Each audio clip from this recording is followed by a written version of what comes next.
Bonjour à tous, aujourd'hui je vais parler de la position du genou par rapport au squat et par rapport au pied. C'est une question qu'on me pose régulièrement, n'hésite pas à partager, à mettre en commentaire si tu es d'accord, si tu n'es pas d'accord. Aujourd'hui je vais vous exposer ma version. Je peux tout à fait concevoir que tout le monde ne soit pas d'accord et je vous invite à ouvrir le débat. Donc on me pose souvent la question où les gens m'interpellent en me disant « Hey, salut Major Mouvement, on m'a dit que lors du squat il ne fallait pas que le genou dépasse le pied. » Je vais vous montrer ce que ça fait chez moi et vous allez deviner exactement ce que j'en pense.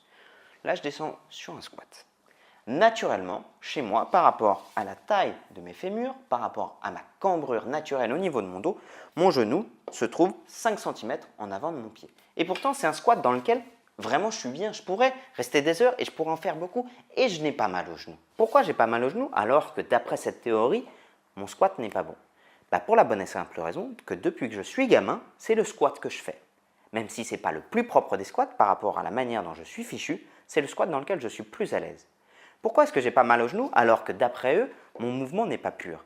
Pour la bonne et simple raison que quand on fait du sport, nos muscles s'adaptent. Et c'est la raison pour laquelle on fait du sport. Donc, il n'y a pas de faux ou de bons mouvements. Il n'y a que de bons ou de mauvais timing. Major Mouvement a passé sa vie à faire ce geste-là, ses muscles et ses tendons se sont adaptés et même si le mouvement n'est pas pur, eh bien, son adaptation s'est bien réalisée. Donc, évidemment qu'il est intéressant lorsque vous êtes débutant de vous interroger, de savoir « Ok, comment je vais me positionner ?» Pour certains, ça va être très facile d'avoir les genoux en arrière des pieds.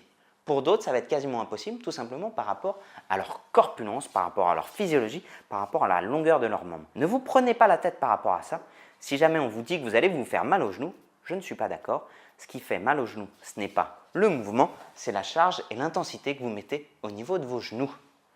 Et oui, c'est parce que vous n'êtes pas suffisamment adaptatif et que vous ne laissez pas à vos muscles le temps de suivre la charge et l'intensité que vous leur mettez sur les épaules.